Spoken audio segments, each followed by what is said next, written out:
Welcome to the Coquet Island presentation. I'm Paul Morrison and head a team of dedicated coqueteers who drive the management effort out here. I'm sharing this presentation with David Kinchin-Smith, Assistant Warden for Coquet. I'll be setting the historic context of management, outline the threats and present the management deployed. David will describe the current state of play. We've been lucky enough to have been allowed to be operational throughout the pandemic. Coquet lies 2 kilometres off the Northumberland coast, opposite the port of Amble, at the mouth of the River Coquet. The island is tiny, just over 6 hectares, not including the intertidal area, which is significant and included in the SSI designation. The main habitat is a flat, grassy plateau, now dominated by Yorkshire fog and nettles, and surrounded by a low cliff and a small shingle beach at the south end, the latter which acts as the airport for the arrivals and departures for many of the birds on the assemblage. The dominant feature on the island is the lighthouse, which is our accommodation.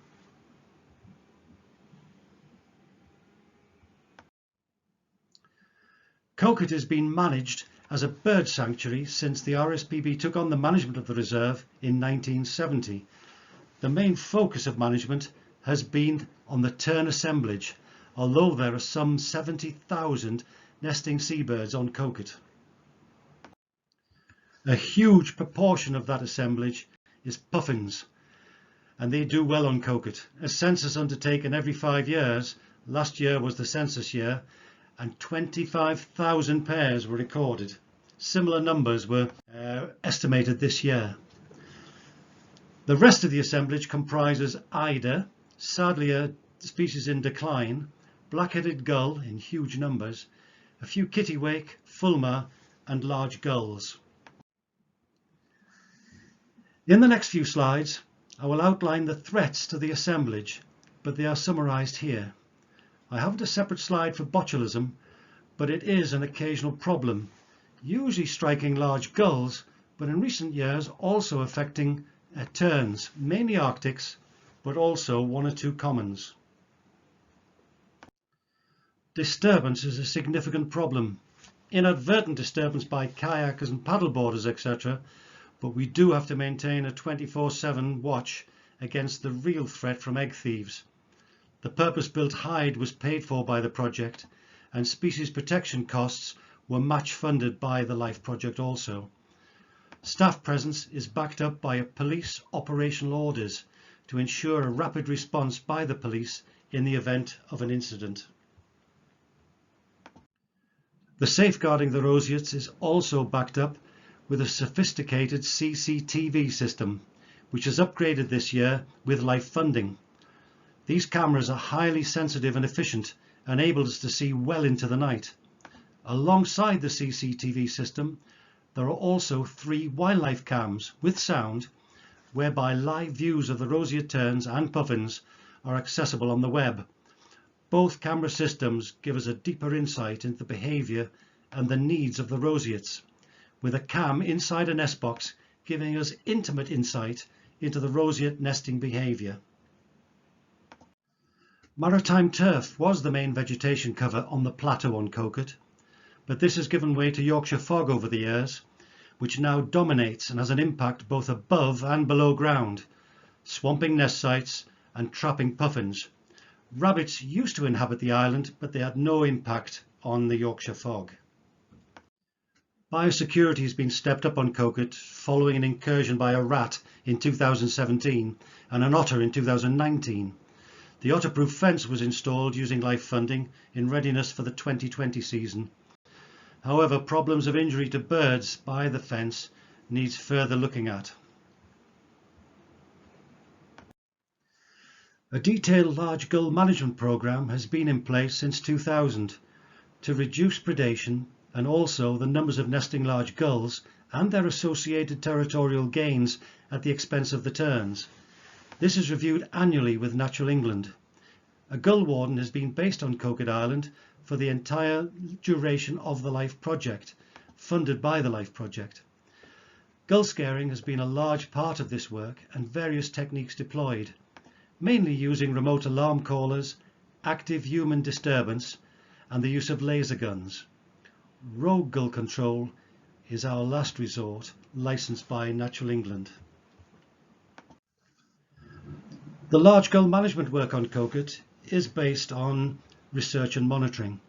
This work has been focused through a PhD for the last 5 years on Coquet Island, looking at the impact of large gulls on the tern assemblage, using observations, tagging, pellet analysis and the effectiveness of laser as a scaring tool.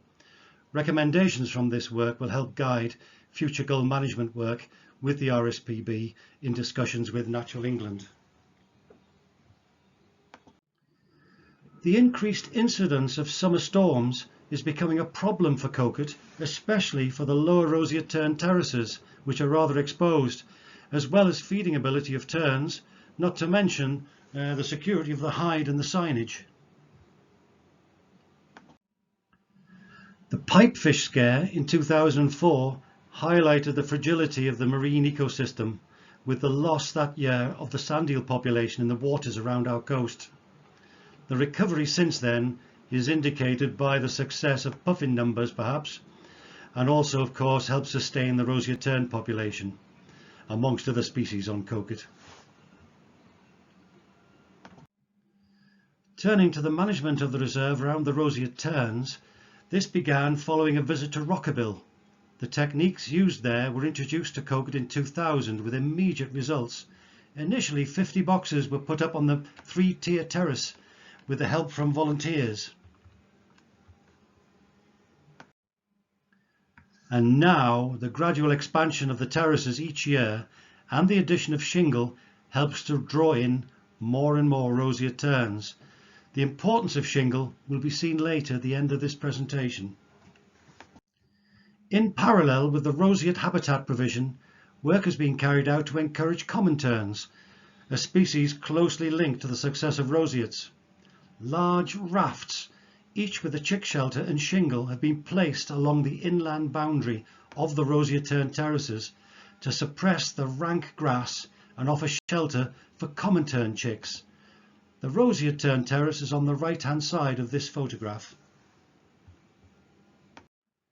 The success of nest boxes has been obvious on Coquet, offering protection from the weather and protection against predators. There are more than 300 boxes available, with more planned for the future. Puffins and rock pipits have also used the boxes. Regular box checks every 6 days of the entire colony has enabled us to monitor efficiently the progress of the breeding pairs, the clutch size and the productivity. Ringing and subsequent ring reading is carried out with enthusiasm. David will allude to this later. The Coquet roseate success story continues to offer hope for roseate terns in the UK, with numbers increasing to a record 130 this year. At this point, I'll hand over to David to bring you up to date with this year's outcomes on Coquet. Thanks, Paul. Right, so I'm just going to give a quick summary of the 2020 roseate tern season on Coquet.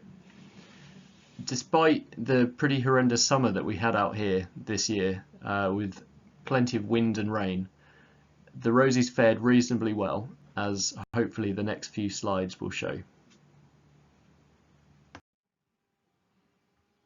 So starting with clutch size, it was a relatively good season at 1.6 eggs per pair, although as you can see from this graph, we are seeing a slight downward trend in the colony over the years. We saw a number of 3-egg clutches this year and even a single 4-egg clutch, which we think was laid by 2 females in the same box. Unfortunately, only one of these larger clutches was successful, which is possibly due to the difficulty in the birds incubating the larger surface area. So next, on to productivity.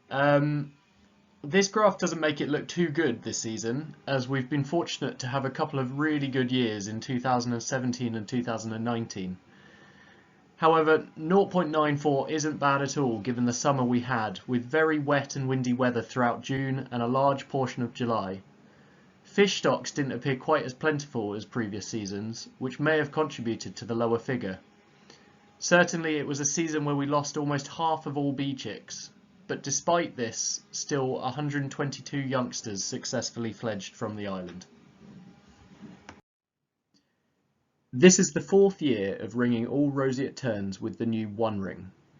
Prior to 2017, all rosies were ringed with both a BTO and rosy special ring. This obviously doubled the time it took to ring each bird, not to mention the added strain potentially on a chick just a matter of days old receiving 2 rings. The new one ring scheme has been a great success, and we spend a lot of time on Coquet reading the rings of birds with telescopes. This season we were able to observe rosies which had been ringed in 2017 now returning to successfully breed on the island. Of all adult rings read, we were able to work out the colony of origin of that bird, so where its natal colony was, which takes us nicely on to the next slide. The black line on this graph represents the total number of breeding pairs each year on Coquet since 2006, with 130 pairs this season, as Paul mentioned earlier. The other lines represent the percentage of adult birds whose natal colony was Coquet, which are represented in blue, or elsewhere, which are represented in red, mostly from the Irish colonies of Rockabill and Ladies Island Lake. As you can see from the graph, ring reading has revealed a fairly impressive percentage increase in Coquet birds, going from just 20% in 2006 to 66% this year. Previously, the Coquet colony was reliant on immigration from the Irish colonies to sustain it. This graph is showing that Coquet is moving towards becoming self-sustaining, which will hopefully in the future make Coquet a source for other UK colonies. And finally, this is just a nice graph to show the success of the LIFE programme on Coquet Island. Each point on this graph represents a weekly monitoring visit to the colony for the last 5 seasons, with each year in a different colour.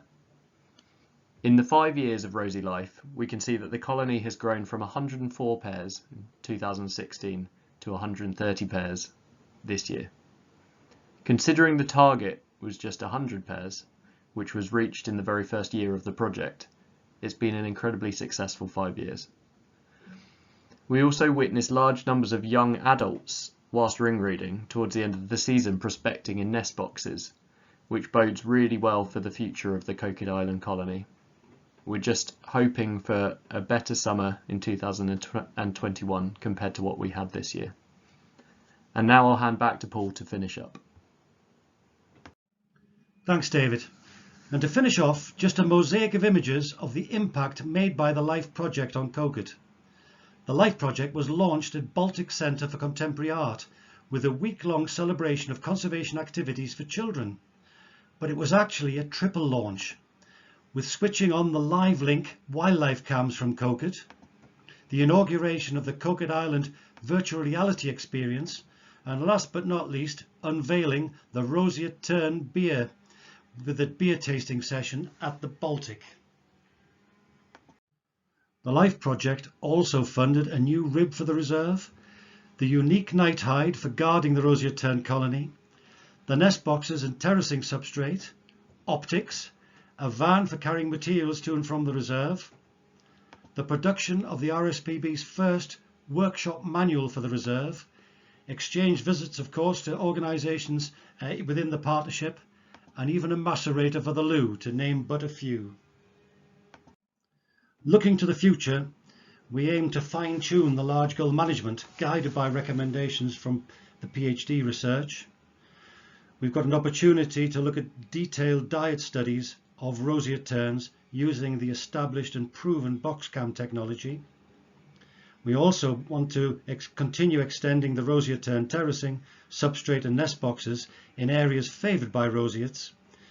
Also incorporate the LIFE recommendations into the site management plan process, which is due for review at the end of this year, and continue partnership working to strive for best practice. And to finish, David has prepared a short video of the Coquet roseates in 2020 for you to enjoy.